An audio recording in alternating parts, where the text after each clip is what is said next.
आज के इस वीडियो में हम कक्षा 6 के गणित से प्रश्नावली 3.1 के प्रश्न संख्या 11 से हम हल करेंगे और इससे पिछले वीडियो में हम 1 से 10 तक बतला दिए हैं। तो प्रश्न संख्या 11 है कि सबसे छोटी संयुक्त संख्या बताइए। तो यहाँ पे एक उदाहरण में दिया हुआ है, यहाँ पे जो है सो गोल किया हुआ है, ये अभाज्य संख्या हो गया और जिसका भी ऐसे करके बनाया हुआ है, कटा हुआ है, ये हो गया संयुक्त संख्या। ठीक है, तो इसमें देख लेना है कि सबसे छोटी संयुक्त संख्या कौन है। तो इसमें सबसे छोटी संयुक्त संख्या हो जाएगा 4। ठीक है, यहाँ पे देख लीजिए सबसे पहले 4 है, तो ये हमारा हो जाएगा सबसे छोटी संयुक्त संख्या। तो यहाँ पे हम लिख लेंगे सबसे छोटी संयुक्त संख्या बताइए, तो ये हो जाएगा 4। प्रश्न संख्या 12 है, 100 से कम 5 क्रमागत संख्याएं लिखिए जिनके बीच कोई अभाज्य संख्या न हो। तो 100 से कम लेना है 5 को क्रमागत संख्या जिनके बीच हमको कोई भी अभाज्य संख्या न मिले। ठीक है, चलिए इसको हम बतलाते हैं। तो यहाँ पे देख लेंगे कि 100 से कम, तो यहाँ पे देख लीजिए 100 से कम 5 क्रमागत संख्याएं लेना है जिनके बीच कोई भी अभाज्य संख्या न हो। तो यहाँ पे देख लीजिए 5 संख्या है, इनके बीच कोई भी अभाज्य संख्या नहीं है। ठीक है, देख लीजिए 24, 25, 26, 27 और 28, इनके बीच में कोई भी अभाज्य संख्या नहीं है। तो ये हमारा आंसर हो जाएगा 24, 25, 26, 27, 28। तो यहाँ पे हम लिख लेंगे 24, 25, 26, 27 और हो जाएगा 28। ठीक है, अब 13 नंबर है कि किसी संख्या के इकाई स्थान पर 5 है। ठीक है, तो यदि वह संख्या 150 और 200 के बीच की हो तो वह संयुक्त होगी अथवा अभाज्य। ठीक है, तो यहाँ पे इकाई अंक कितना है 5, तो यहाँ पे हम ले लेंगे इकाई हो जाएगा कितना 5। और यहाँ पे 150 से 200 के बीच में बोल रहा है, तो यहाँ पे 150 से 200 हम ले लेंगे। तो 150 से यहाँ पे ले लेते हैं हम, तो 150 से आगे हो जाएगा कितना 155, जिसका इकाई अंक 5 हो। अब यहाँ पे ले लेंगे 165। ठीक है, और उसके बाद हम ले लेंगे 175, उसके बाद हो जाएगा 185 और हो जाएगा 195। तो यही हमको इकाई अंक वाला स्थान देख लीजिए, इसका इकाई अंक कितना है 5, इसका भी 5 है और इसका भी 5 है और इसका भी 5 है और इसका भी 5 है। ठीक है, तो यही हमारा हो गया संयुक्त, यह हो जाएगा संयुक्त संख्या। ठीक है, तो ये हो गया संयुक्त संख्या होगा, यहाँ पे लिख लेंगे हम संयुक्त संख्या होगा।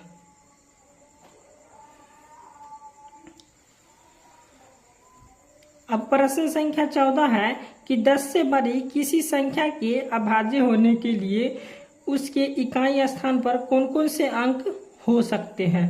तो क्या करेंगे, 10 से बड़ी किसी संख्या के अभाज्य होने के लिए उसके इकाई स्थान पर कौन कौन से अंक हो सकते हैं। तो 10 से बड़ी अभाज्य संख्या हमको लेना है, तो 10 से बड़ी अभाज्य संख्या हो जाएगा, यहाँ पे हम लेंगे 11, उसके बाद हो जाएगा 13, ठीक है, उसके बाद हो जाएगा 17, उसके बाद हो जाएगा 19। ठीक है, तो यहाँ तक हो गया 10 से बड़ी अभाज्य संख्या। ठीक है, अब इसके इकाई अंक पर क्या है, तो यहाँ पे देख लीजिए इसके इकाई अंक पर 1 है, इसके इकाई अंक पर 3 है, इसके इकाई अंक पर 7 है और इसके इकाई अंक पर 9 है। तो यहाँ पर हम लिख लेंगे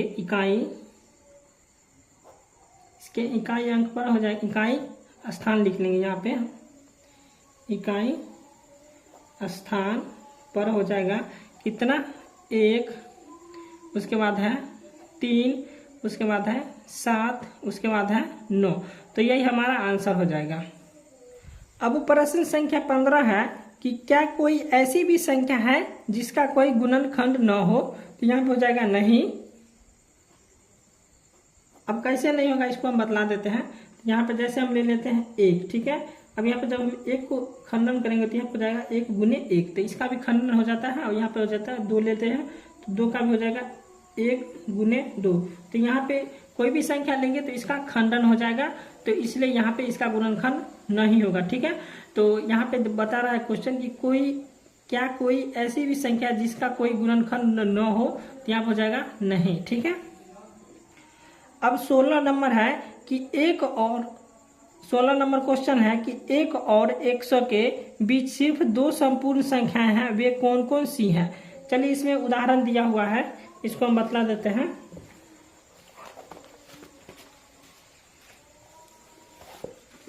यहाँ पे संपूर्ण संख्या पूछ रहा है, तो यहाँ पे देख लीजिए संपूर्ण संख्या। तो यहाँ पे संपूर्ण संख्या है, जैसे में लिया हुआ है कि 6 के सभी गुणनखंड, देखिए 1, 2, 3 और 6 है। ठीक है, और इनके गुणनखंड का योगफल 1 जोड़ 2 जोड़ 3 जोड़ 6 बराबर हो जाएगा 12। तो 12 बराबर हो जाएगा 2 गुने 6, अर्थात 6 के सभी गुणनखंड का योगफल 6 का 2 गुना होगा। ठीक है, अब यहाँ पे पुनः 28 का सभी गुणनखंड दिया हुआ है, तो यहाँ पे 28 का सभी गुणनखंड हो जाएगा 1, 2, 4, 7, 14 और 28 है। ठीक है, तो अब इनके गुणनखंडों का योगफल है 1 जोड़ 2 जोड़ 4 जोड़ 7 जोड़ 14 जोड़ 28, तो इन सभी को जोड़ेंगे तो हो जाएगा 56। तो यहाँ पर जब 2 को 28 से गुना करेंगे तो हो जाएगा 56। तो यही जो है सो हमको बताना है। तो यहाँ पे हम लिख लेंगे 6 बराबर में हो जाएगा 1, इसके बाद हो जाएगा 2 से लग जाएगा इसमें, इसके बाद 3 से लग जाएगा, इसके बाद हो जाएगा 6 से। ठीक है, यहाँ पे लिख दिया और 6। अब इसको हम जोड़ेंगे 1 जोड़ 2 जोड़ 3 जोड़ 6 बराबर हो जाएगा 12। यहाँ पे जोड़ लेंगे 1 जोड़ 2 तो यह 3 और 3 6 हो गया और 6 हो जाएगा 12। अब यहाँ के 2 गुना करना है, तो यहाँ पे हो जाएगा 2 और गुने हो जाएगा 6 हो जाएगा 12। ठीक है, अब यहाँ पे एक 28 है, तो यहाँ पे हो जाएगा 28। यहाँ पे लिख लेंगे, इसके 1 से लगा जाएगा पहले, उसके बाद हो जाएगा 2 से, उसके बाद 4 से, उसके बाद हो जाएगा 7 से, और उसके बाद हो जाएगा 14 से, और उसके बाद हो जाएगा 28 से। ठीक है, अब इसको भी जोड़ देंगे 1 जोड़ 2 जोड़ 4 जोड़ 7 जोड़ 14 और जोड़ हो जाएगा 28। ठीक है, और यहाँ पे इसको जोड़ देंगे तो हो जाएगा 56। ठीक है,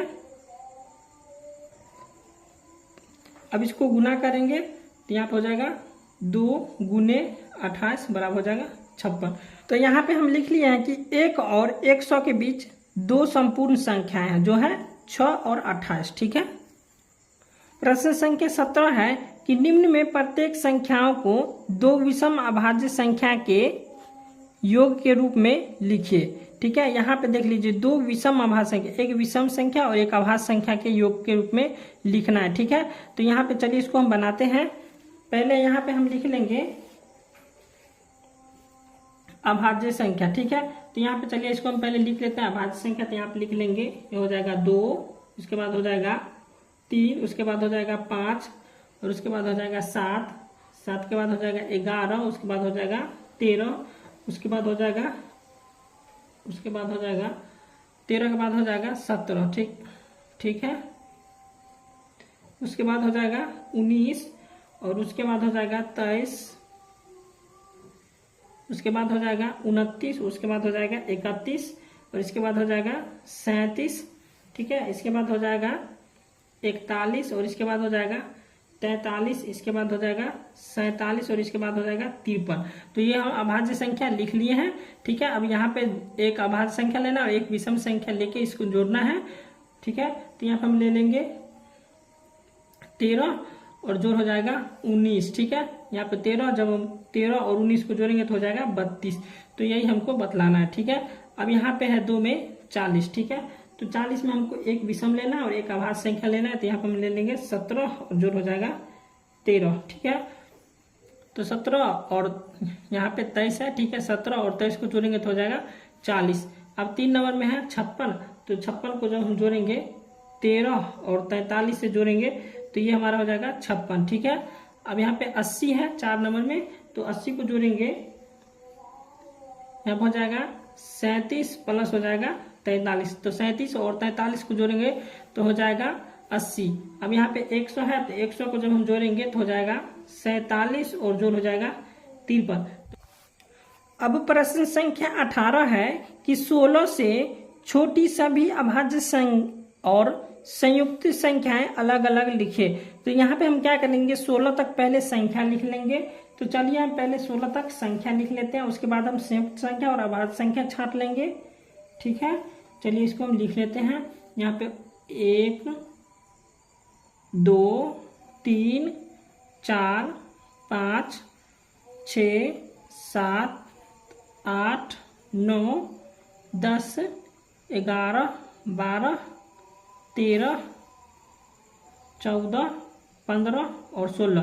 तो यहाँ पे हम 16 तक संख्या लिख लिए। ठीक है, अभी इसमें पहले क्या करेंगे कि हम संयुक्त संख्या छांट लेंगे। तो यहाँ पे हम लिख लेते हैं संयुक्त संख्या।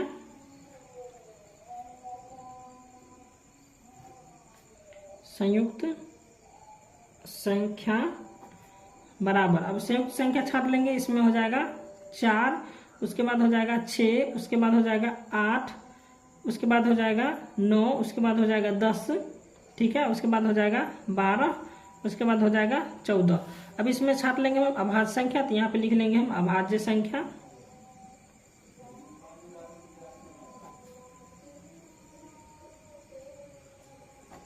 तो अभाज्य संख्या हम लिख लिया यहाँ पे।